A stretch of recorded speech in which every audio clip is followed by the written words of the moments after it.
di kayu salib sebagai teladan kerendahan hati bagi umat manusia. Bukalah hati kami untuk memahami misteri sengsara putra-Mu, serta perkenankanlah kami mengenalkan kerendahan hatinya, sehingga kami pun pantas untuk bangkit bersama Dia dan bersama dengan dinodai dan diludahi. Tetapi Tuhan Allah menolong aku. Sebab itu aku tidak mendapat noda. Maka aku meneguhkan hatiku seperti teguhnya gunung batu, karena aku tahu bahwa aku tidak akan mendapat malu. Demikianlah sabda Tuhan. Syukur kepada Allah. Allahku, ya Allahku, mengapa kau tinggalkan daku? Allahku, ya Allahku, mengapa kau tinggalkan daku? Semua yang melihat aku mengolok-olok. Mereka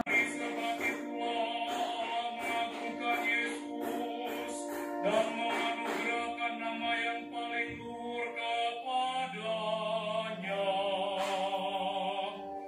Dan pujilah Kristus Tuhan, Raja mulia dan kekal. Tuhan sertamu. Dan sertamu juga. Inilah Injil Yesus Kristus menurut Matius.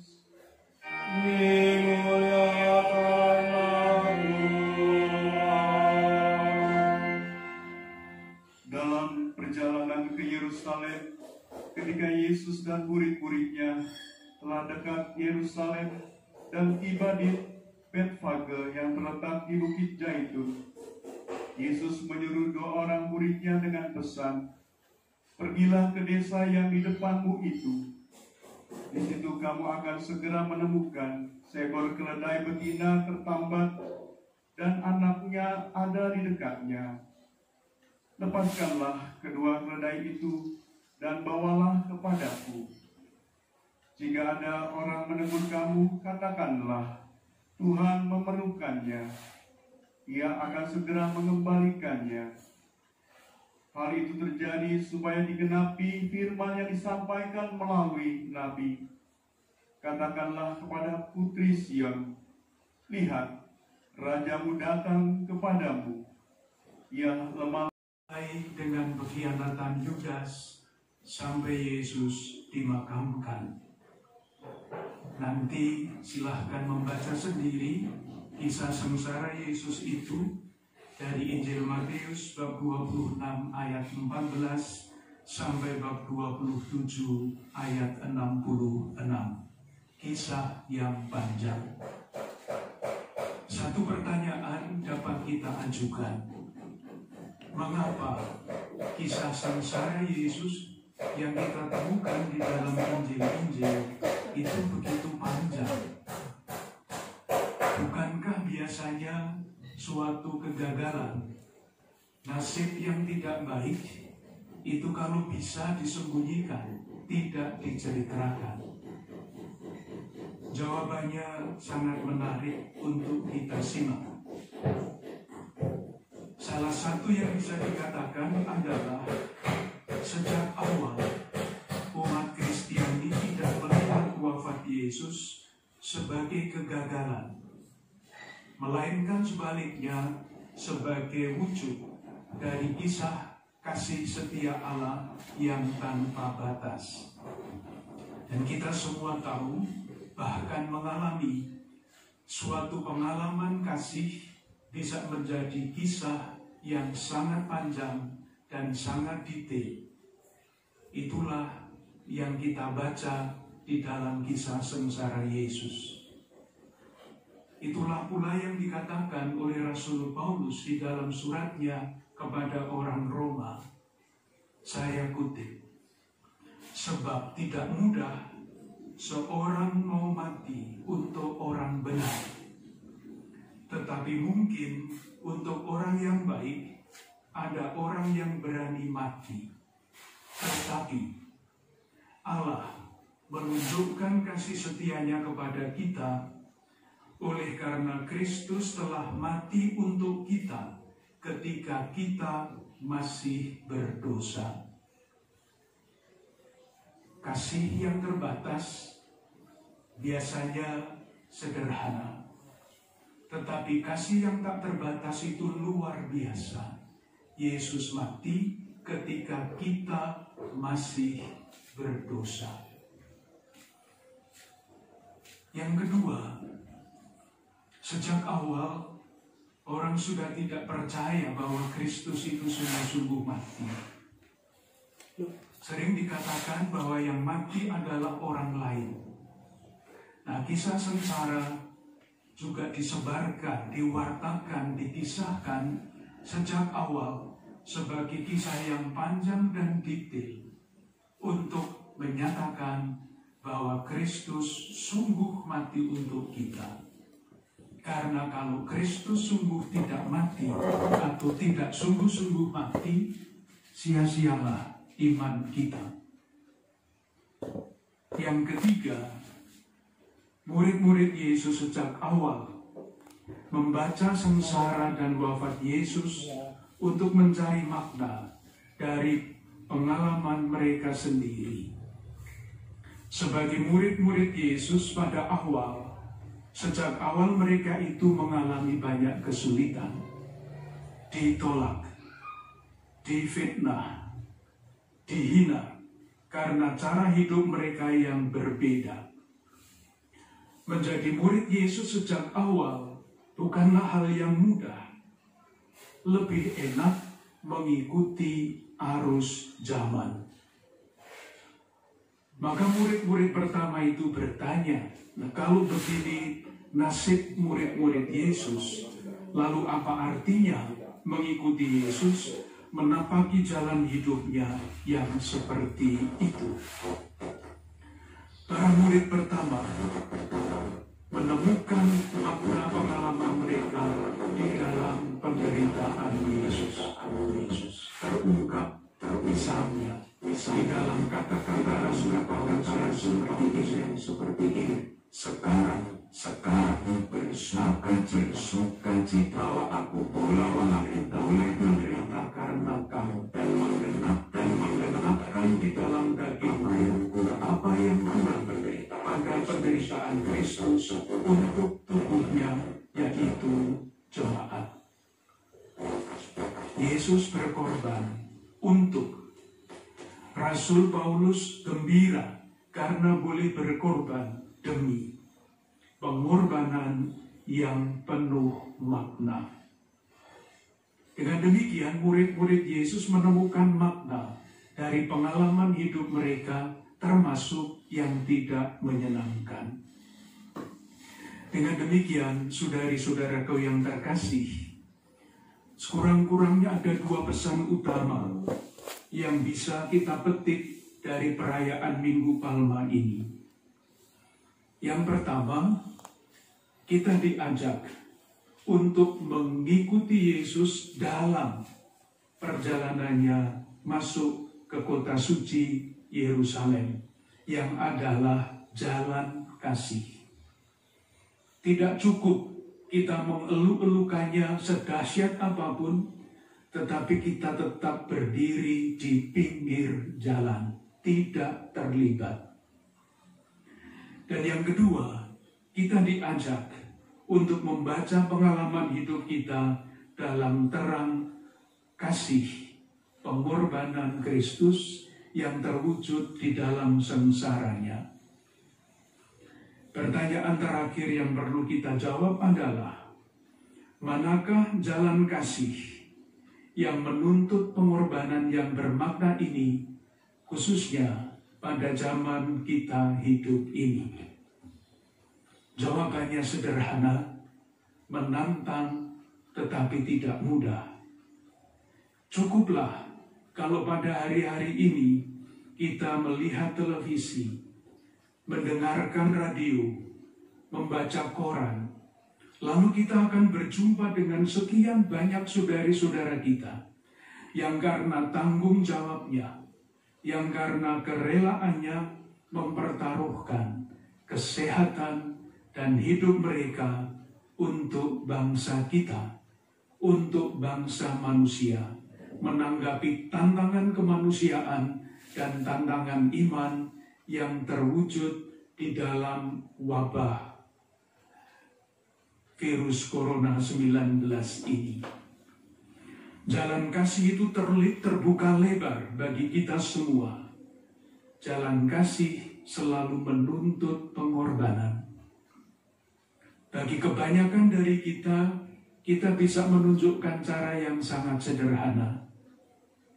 Cukup tinggal di rumah, mengikuti ajakan para pemimpin masyarakat kita, para pemimpin pemerintahan kita. Karena dengan cara itu, tinggal di rumah mungkin tidak menyenangkan, wujud korban, tetapi ada maknanya. Kita terlibat untuk menjaga supaya wabah itu tidak semakin meluas. Bagi saudari-saudaraku yang mungkin mempunyai standar hidup yang tinggi, bisa membuatnya lebih rendah sedikit, sehingga buahnya dapat kita bagikan lebih banyak bagi saudari-saudara kita yang paling terdampak dengan wabah ini, dan mendukung saudari-saudara kita yang berjuang di garda depan melindungi masyarakat. Marilah di dalam keadaan yang sangat konkret sekarang ini, kita mengikuti Yesus dalam perjalanannya ke Yerusalem, menapaki jalan kasih yang semakin kreatif. Semoga Tuhan menjaga dan melindungi kita semua, menjaga dan melindungi masyarakat kita, menjaga dan melindungi umat manusia. Dengan harapan ini, marilah kita lanjutkan ibadah kita. Kita percaya bahwa Allah lah yang menyelenggarakan hidup kita.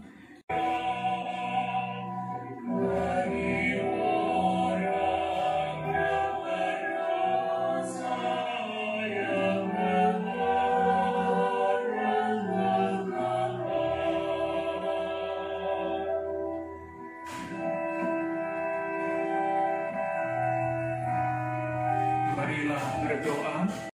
Juga Marilah mengarahkan hati kepada Tuhan. sudah kami arahkan, Marilah bersyukur kepada Tuhan Allah kita. sudah layak dan sepantasnya. Sungguh layak dan sepantasnya ya Bapa yang kudus, Allah yang kekal dan kuasa, bahwa dimanapun juga kami senantiasa bersyukur kepadamu. Sebab sengsara putramu sungguh mendatangkan keselamatan. Secara amat meyakinkan, pada salib tersingkaplah hukuman dunia, dan bersinarlah kuasa penyelamat yang menyerahkan diri bagi kami.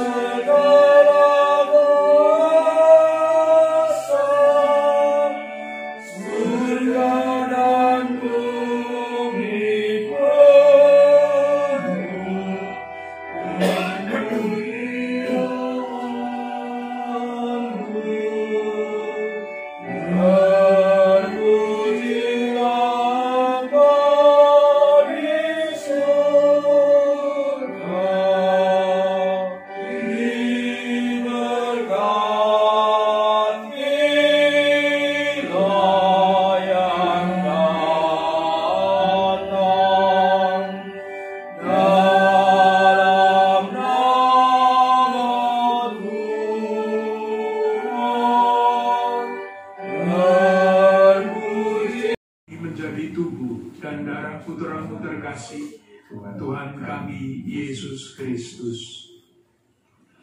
Ketika akan diserahkan untuk menanggung sengsara dengan rela, Yesus mengambil roti, mengucap syukur padamu, lalu memecah-mecahkan roti itu, dan memberikannya kepada murid-muridnya seraya berkata, "Terimalah dan makanlah, inilah tubuhku yang diserahkan bagimu."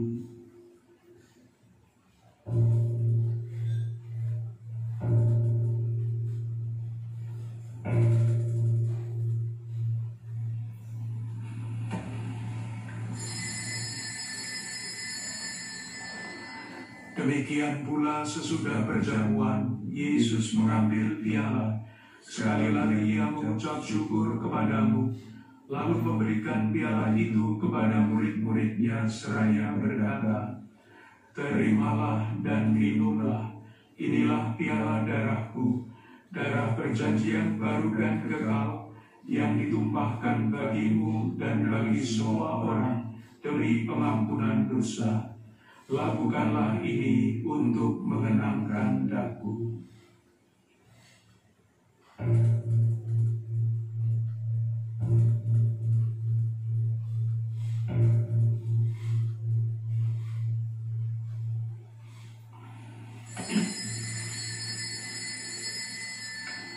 Marilah mewartakan misteri iman.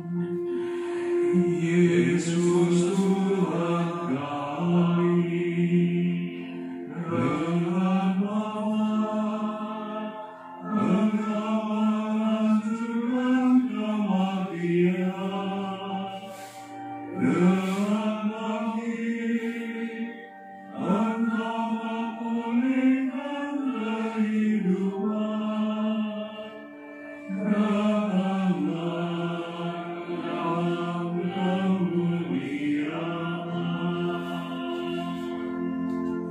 Sambil mengenangkan wafat dan kebangkitan, segala hormat dan kemuliaan sepanjang segala masa.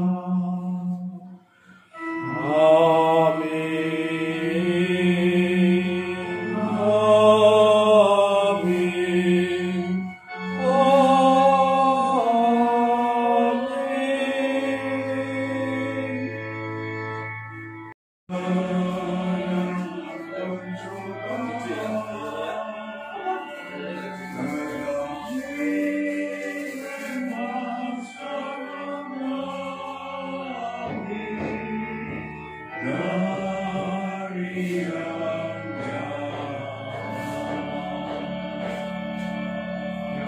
Bebaskanlah, hapus dosa dunia, kasihanilah kami. Anak domba Allah, yang menghapus dosa dunia, kasihanilah kami. Anak domba Allah, Yang menghapus dosa dunia, berilah kami damai.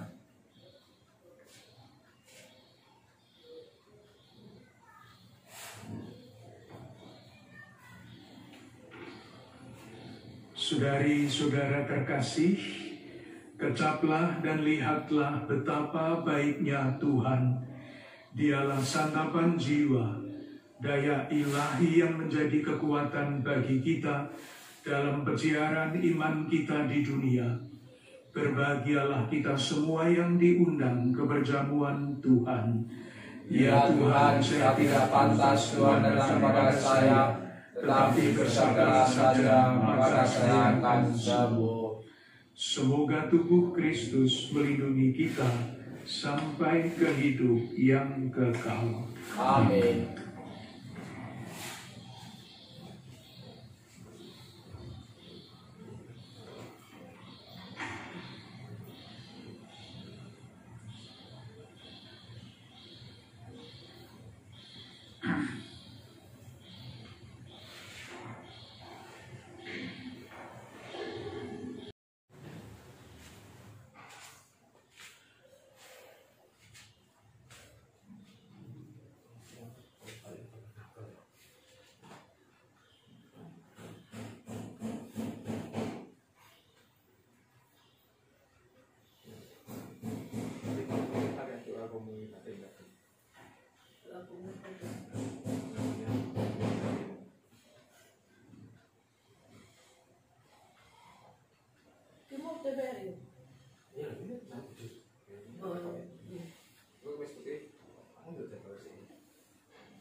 Ini terus gue seneng ya. Hah?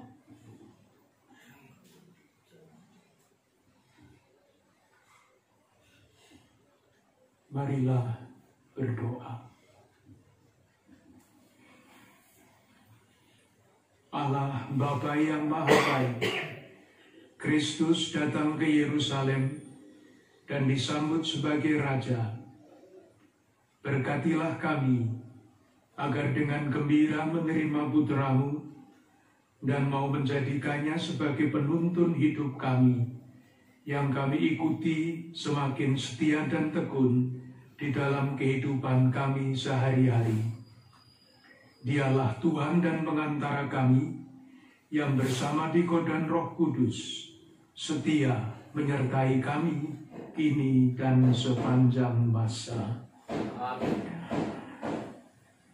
Sebelum mengakhiri perayaan Ekaristi ini, izinkanlah saya bersama para Bapak Uskup seluruh Indonesia atas nama Konferensi Wali Gereja Indonesia mengucapkan terima kasih yang setulus-tulusnya kepada Bapak Menteri Komunikasi dan Informatika Republik Indonesia, Bapak Joni Gerard Plate, kepada Ketua Dewan Pengawas Televisi Republik Indonesia, Bapak Arif Hidayat Tamrin, kepada Pelaksana Tugas Direktur Utama dan Direktur Teknik Televisi Republik Indonesia, Bapak Supriyono, Pelaksana Harian Direktur Program dan Berita Televisi Republik Indonesia, Bapak Usrin Usman, yang memungkinkan terselenggaranya perayaan Ekaristi Minggu Palma melalui Televisi Republik Indonesia. Moga-moga semuanya ini menjadi berkat bagi kita semua, bagi bangsa Indonesia. Dengan harapan itu, marilah kita akhiri ibadat kita. Tuhan sertamu, Dan serta juga. Allah Bapa yang Maha Rahim, memberikan teladan cinta kasih lewat sengsara putranya yang tunggal. Semoga saudari-saudara sekalian dianugerahi berkat yang tiada tara karena pengabdian kepada Allah dan pelayanan kepada sesama. Amin. Amin. Semoga saudari-saudara sekalian memperoleh kebahagiaan berkat wafat Kristus yang mengantar saudari-saudara sekalian memasuki hidup yang kekal. Amin. Semoga dengan ikut merendahkan diri bersama Kristus, saudari-saudara pun ikut bangkit bersama Dia. Amin. Amin. Dan semoga kita sekalian, keluarga-keluarga dan komunitas kita, saudari-saudara yang kita doakan di dalam perayaan Ekaristi ini, dilimpahi berkat, perlindungan dan damai sejahtera. Dan semoga persaudaraan kita, pelayanan dan perutusan kita diteguhkan oleh Allah yang Maha Kuasa, Bapa dan Putera dan Roh Kudus. Amin. Amin. Dengan demikian ibadat kita sudah selesai. Syukur kepada Kita Allah. diutus untuk mewartakan kebaikan Tuhan. Amin. Haleluya.